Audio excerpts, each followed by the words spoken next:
Hello everybody, I'm Raphael Perry and it's time once again to venture into the Fabled Lands. Now, unfortunately, in our last session, Omule the priestess perished, torn apart by savage beastmen. It did not end well. So, it's time to start again with a new hero or heroine. So let's see what options are available to me. If there's anything we learned from our last excursion into Fabled Lands, it's that there are scouting checks all over the place, and it would be good to be able to pass at least a modicum of them. Also, scouting upgrades are fairly easy to get hold of. And we learned that I like passing sanctity checks, and I don't want to have sanctity too low. Magic would be a little handy to have. So the warrior is all about the combat, with sanctity as a backup, so that's nice, right? This one, I don't like the bald head quite so much with that beard. He looks like he deserves a little bit of hair. And this lady, she's got an earring on the top of her weirdly triangular, sticking out sideways ear, but just looks... Oh no, maybe that's the ear and the earring's kind of a big triangular thing on the side of it. Even so, it's somewhat bizarre. We got the mage, who's going to be all about the spell casting. Oh my goodness, a 1 in sanctity. Yeah, that's not quite for me there. So we've learned that the priest has a terrible combat score, and there are many fights to be had. And many of those fights are required to complete quests and gain upgrades. And of course we had Omule, the beautiful priestess, who sadly suffered a terrible fate. We have the rogue, who is a 6 in thievery, reasonably good at combat and magic, actually. And then the wayfarer, who looks like lone wolf, basically. And I kind of quite like the way this one looks. The face looks a bit familiar, actually, but I'm not going to say who it reminds me of. Yeah, and I think I'm going to call her Faenya. There we go. In terms of skills, we have an animal companion skill, so we can summon a bear to fight for us. And mark as prey. Mark a single target as prey. You and any animal companion gain 50% damage against it. For 3 turns, presumably including the one in which we do it. So, the Wayfarer seems almost custom made for this game. Almost a little bit too much. We have very high scouting, pretty good combat, thievery's okay. It'd be nice to try and get that magic and charisma up at some point, but hey. Here we go.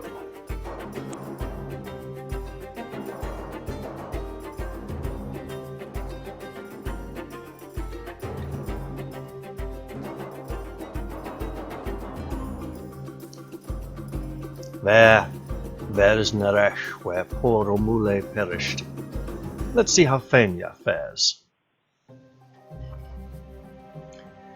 The approach of dawn has turned the sky a milky grey green, like jade. The sea is a luminous pane of silver. A pail of silver would be something else entirely.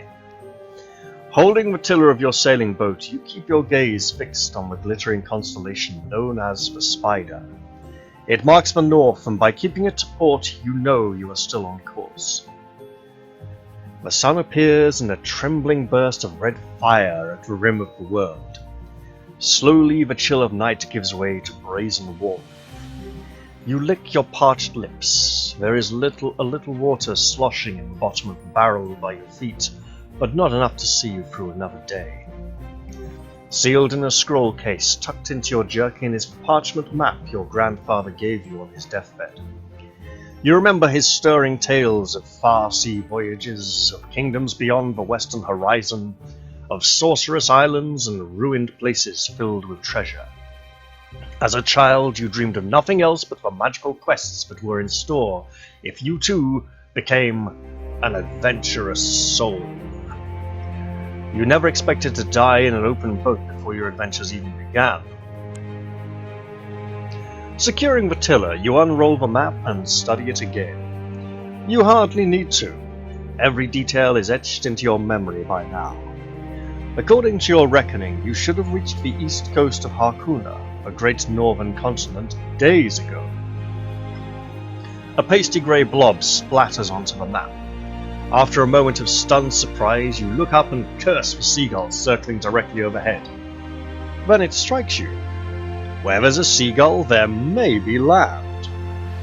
You leap to your feet and scan the horizon. Sure enough, a line of white cliffs lie a league to the north. Have you been sailing along the coast all this time without realizing the mainland was so close? Steering towards the cliffs, you feel the boat judder against rough waves. A howling wind whips plumes of spindrift across the sea. Breakers pound the high cliffs. The tiller is yanked out of your hands. The little boat is spun around, out of control, and goes plunging in towards the coast. You leap clear at the last second. There is the snap of timber, the roaring crescendo of the waves, and then silence as you go under. Striking out wildly, you try to swim clear of the razor-sharp rocks. For a while, the undertow threatens to drag you down, then suddenly a wave catches you and flings you contemptuously up onto the beach.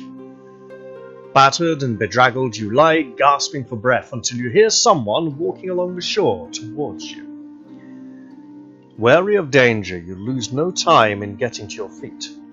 Confronting you is an old man clad in a dirty loincloth. His eyes have a feverish, bright look that is suggestive of either a mystic or a madman. The dirty loincloth leans more towards a madman. But it's time to begin our new adventure. Well, well, well, what have we here, friends? Asked the old man. He seems to be talking to someone next to him, although you're certain he is alone. Looks like a washed-up adventurer to me, he says in answer to his own question. All wet and out of luck. He carries on having a conversation that quickly turns into a heated debate. He is clearly quite mad. Excuse me, you shout over the hubbub in an attempt to grab the old man's attention. He stops and stares at you. Is this the Isle of the Druids? You ask impatiently. Indeed it is, says the old man. I see that you are from a far land, so it is up to me to welcome you to Harkuna. But I think you may have much to do here, as it is written in the stars that someone like you would come. Your destiny awaits you. Follow me, young adventurer. The old man turns smartly about and begins walking up a path towards some hills. You can see some sort of monolithic stone structure atop one of them. Well, unlike Omule, Faenya here is going to check to see if anything useful washed up from on the shore from the broken boat. You find a small vial holding a reddish concoction. You bless your good fortune when you recognize it as a healing potion.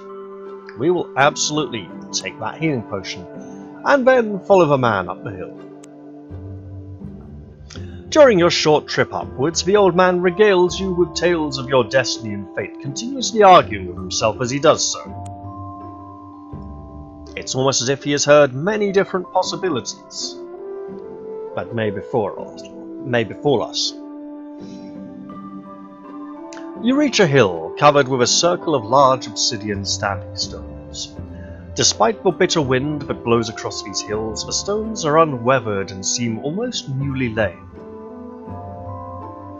Here are the gates of the world, says the mad old man. The stones are laid out in such a way that they form 3 archways, each carven with mystic symbols and runes of power. Each gate will take you to a part of the world of Harkuna, though I know not where, explains the old man. Abruptly he turns around and sets off down the hill, babbling to himself. His voice fades as he descends the hill, leaving you alone with the brooding stones and howling wind. Now, I could step through one of the archways, There are freestone gates engraved with ancient runes. Each gate is marked with a name: Yellowport, Marlock City, and Wishport.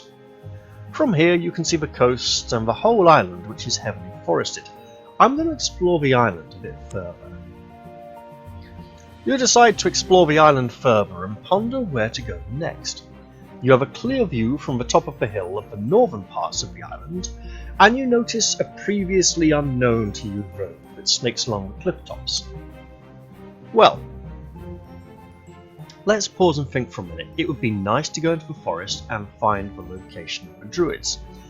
We should go down to the coast and pick up the local quests. I'm not sure we'll do a very good job of handling the ghoul, but we might. The wereball we probably can. Let's go down to the shore.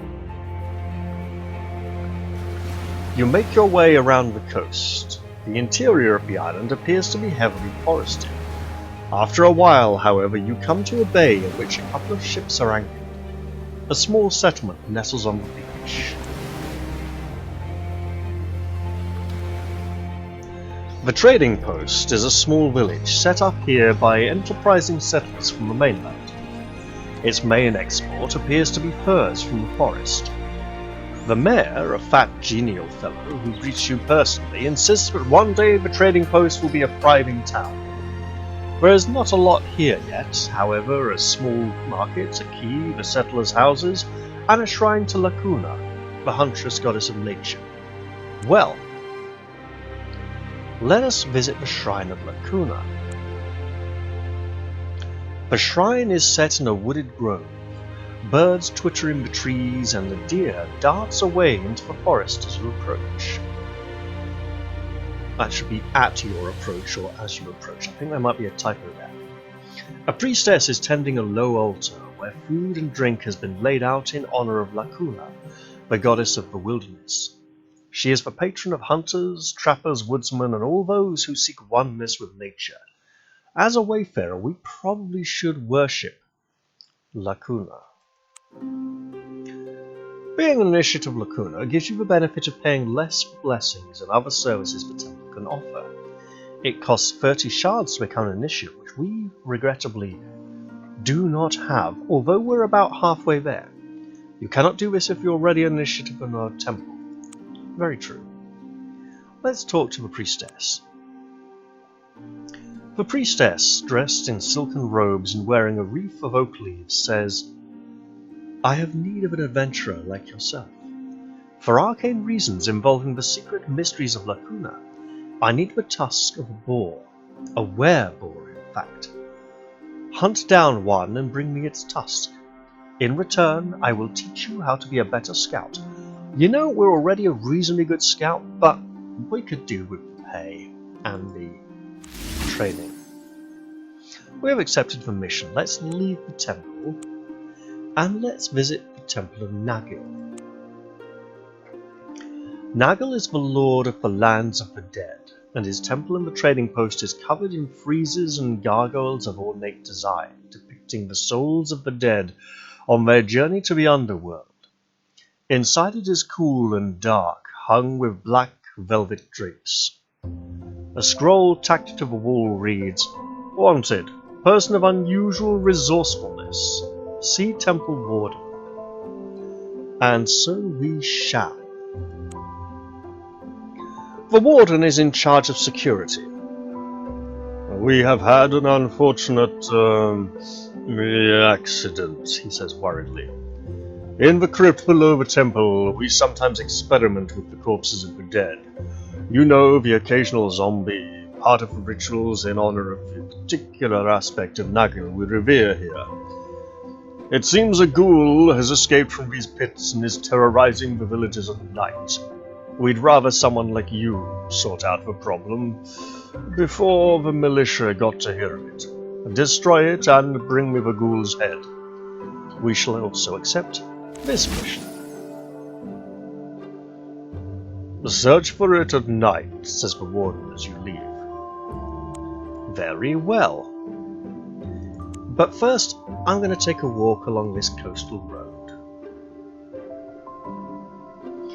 You are on the coastal road that snakes along the windswept cliffs in the top of the island, in the north of the Isle of Druids. We meet a militia patrol. Excellent. A troop of militiamen comes marching along the road. A burly man of arms with wild hair is leading the column, a wicked flail in one hand and a shield adorned with a black boar in the other. He sounds like just the man we're looking for. Seeing you, he stops and waves his men to a halt.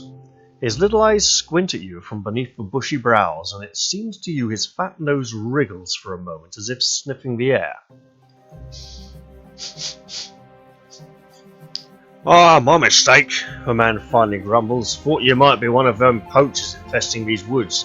Lousy murdering lot they are, but you don't look the part. Keep your eyes peeled on the road, traveller.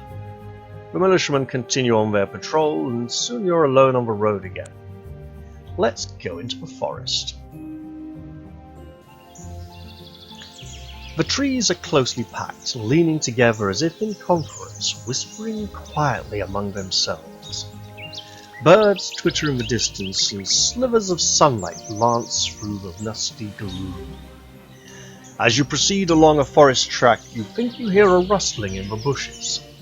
Later, you spot a shadowy figure darting through the trees. Or was it your imagination? An animal snuffling sound right behind you makes you spin around, but there's nothing there. Let's make a scouting check.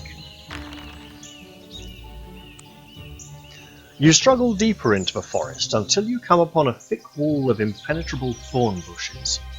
Circling it, you find there is a break in the hedge, but it is filled by a large tree. To your surprise, a face forms in the trunk and speaks in a woody voice. None can pass. Begone, human. Let's try and persuade it to let us pass. This won't be easy.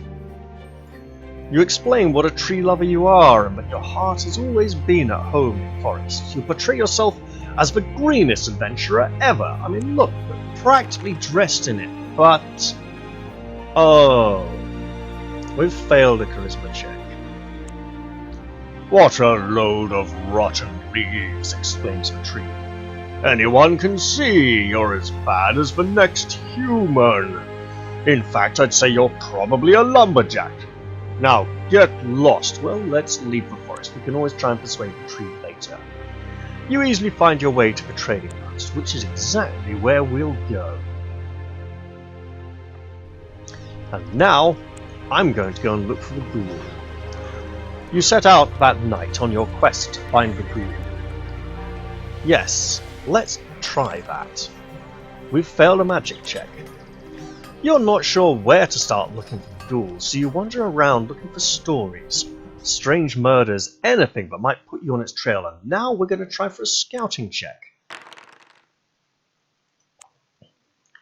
The trail of gruesome murders and tales of terror leads you to an old cemetery in the near-deserted part of the old quarter. It is early morning, a few hours before dawn, so you haven't much time before the ghoul goes into hiding. At the gates of the cemetery you find a small girl hunched over sobbing. When she sees you, she backs away terrified. Let's try to calm her down. This won't be an easy test, and we have failed. The little girl runs off before you can talk to her.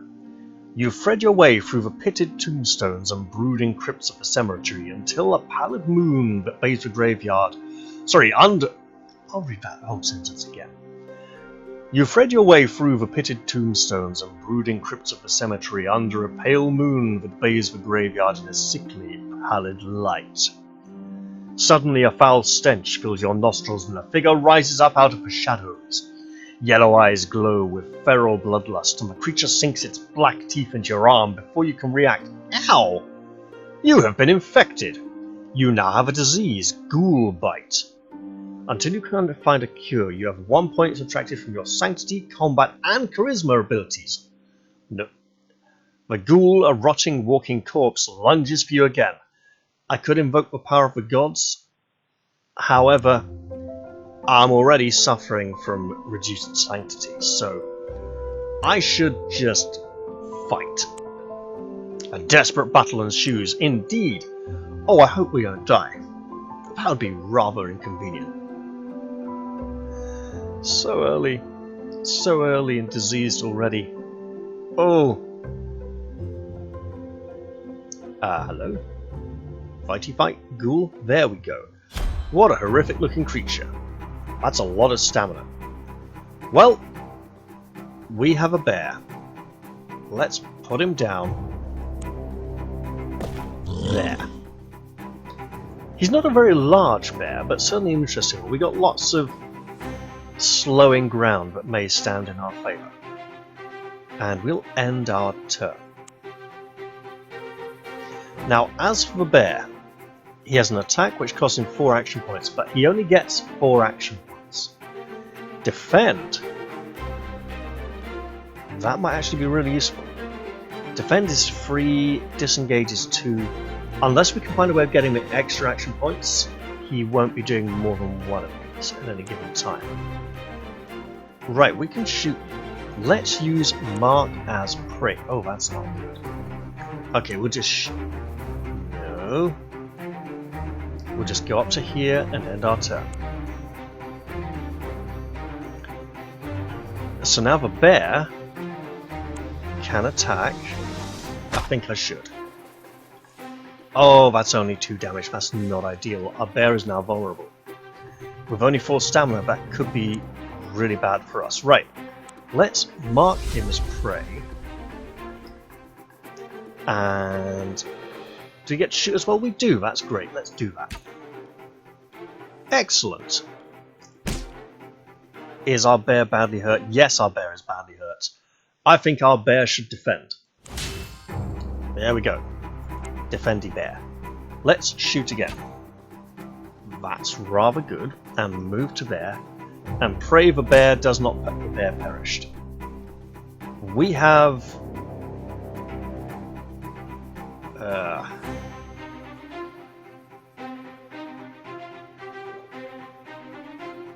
we got a few turns left before we can 6 turn cooldown. Yeah, we're not summoning another bear anytime soon, so we shoot.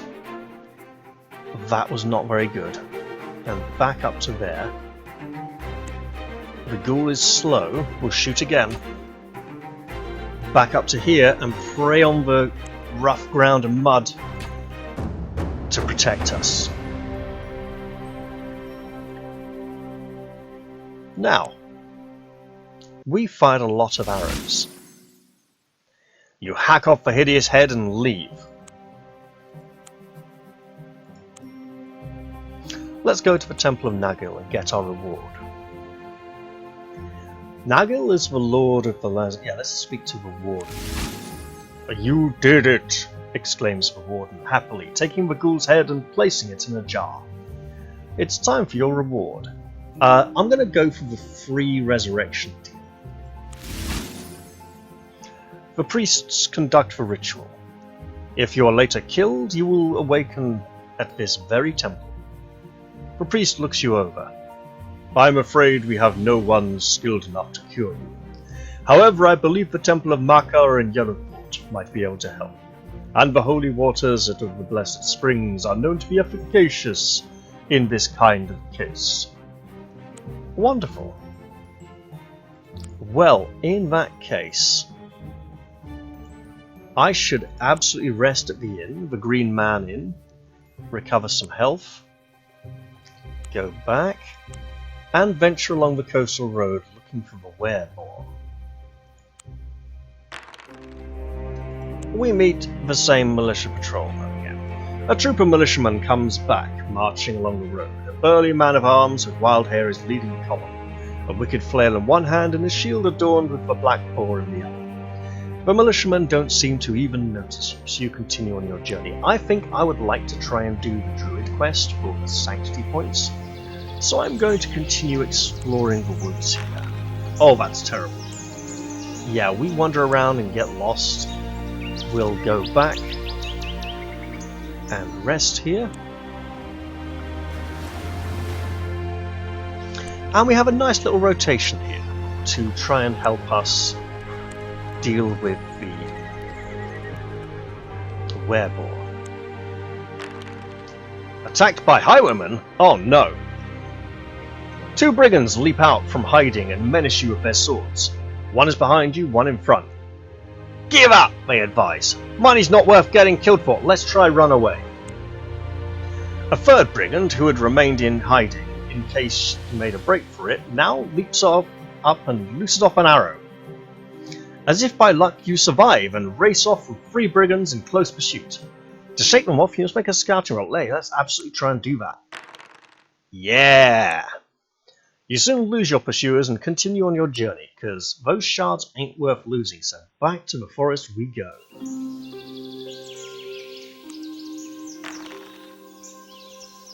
So we've found the tree, let's try and persuade the tree again. And succeed this time. Oh, well, I suppose I could let one such as you through, says the tree thoughtfully. Then it uproots itself with a great tearing sound and shuffles out of the way. There you go, says the tree. You may pass. You walk through the thornbush gate. Beyond, you find several huge oak trees whose branches are so big that they are able to support the homes of many people. Let's go in there. Welcome to the city of the trees, says a passing woman dressed in the garb of a druidess. The city has been built amid the branches of several mighty oaks. Ladders run up and down the trees to houses that perch like nests in the branches. You are not allowed into any houses, but the druids allow you to barter at the market. And we can also meet the leader of the druids. What can we purchase here that we couldn't have before? Well, for starters, we have run out of arrows. And we should absolutely purchase lots of those. I'm thinking about half a dozen.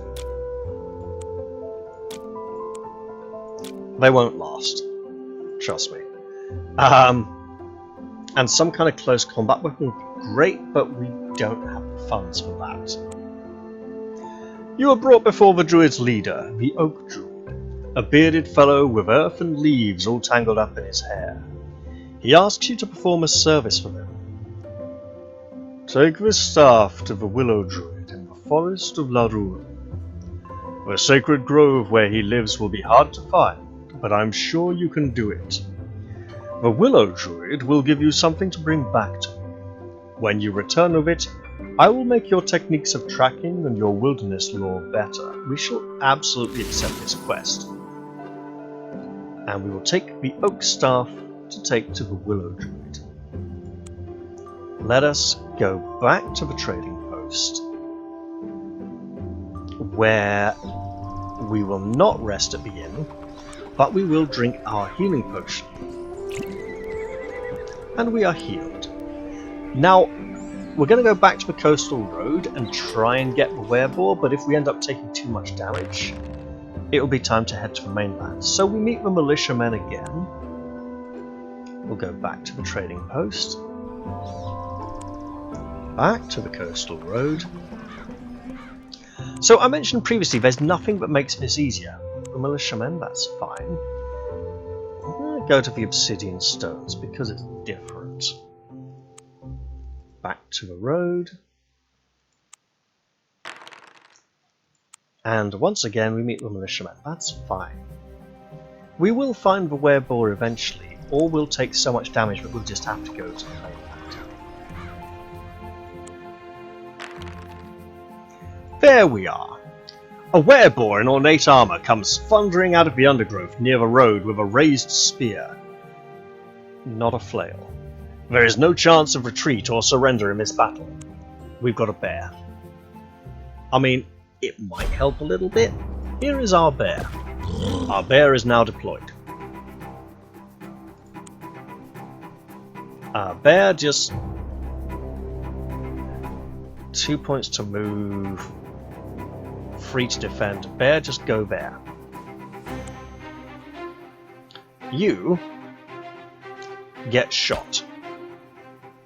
And we move upwards a little. Right. Bear defends. Defender bear. You get shot. and we'll back up to here. Oh, it's a reach weapon. Well, damn you, now we're in trouble. Right, defend, stay alive, Tina Turner and all that. Oh, there goes our bear. Right, you're getting shot this turn.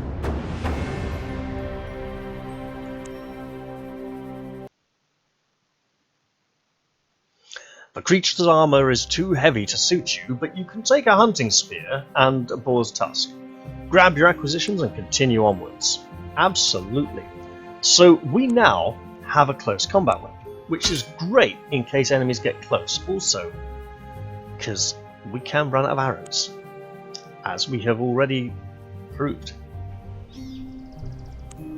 So we'll visit the Shrine of Lacuna and receive our reward. The priestess, who is wearing the skin of a wolf and is covered in red paint, welcomes you gleefully. At last, the tusk of a wereboar. Now the ceremony can go ahead. The priestess rewards you with knowledge, but no money. Well, it's a good enough reward for now. If we want to go here, what can we sell? Nothing. Well, it seems our business here is done. Let's go to the obsidian stones and prepare to step through one of the archways to Yellowport, where there is a temple of Maka where we may seek healing. You step through the archway. Immediately the symbols on the stone begin to glow with red-hot energy. Your hair stands on end and your body tingles. A crackling nimbus of blue-white force engulfs you, and the sky darkens, and thunder and lightning crash and leap across the heavens. Suddenly your vision fades and everything goes black. When your sight returns, you find yourself at the gates of a large city set on an ochre-coloured river. A vile stink of brimstone permeates the air. You wrinkle your face up in disgust and gag involuntarily. "Welcome to Yellowport," says a passing merchant.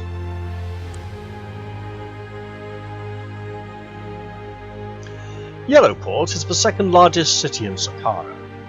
It is mainly a trading town and is known for its exotic goods from distant Ankon Konu way to the south. The stinking river brings rich deposits of sulfur from the lake of the sea dragon down to the town, where it is extracted and stored in the large waterfront warehouses run by the Merchants Guild. From here, the mineral is exported all over Harkuna. Unfortunately, all that sulfur has its drawbacks. The stench is abominable, and much of the city has a yellowish hue. The river is so full of sulfur that it is virtually useless as a source of food or of drinking water. However, the demand for sulfur, especially from the sorcerers' guilds, is great. Politically, much has changed in the past few years. The old and corrupt king of Saqqara, Corin VII, has been disposed and executed in a military coup.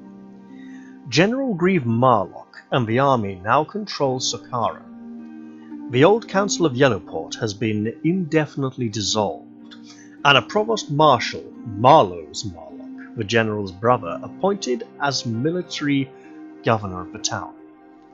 To leave Yellowport by sea, buy or sell ships and cargo, go to the harbour master.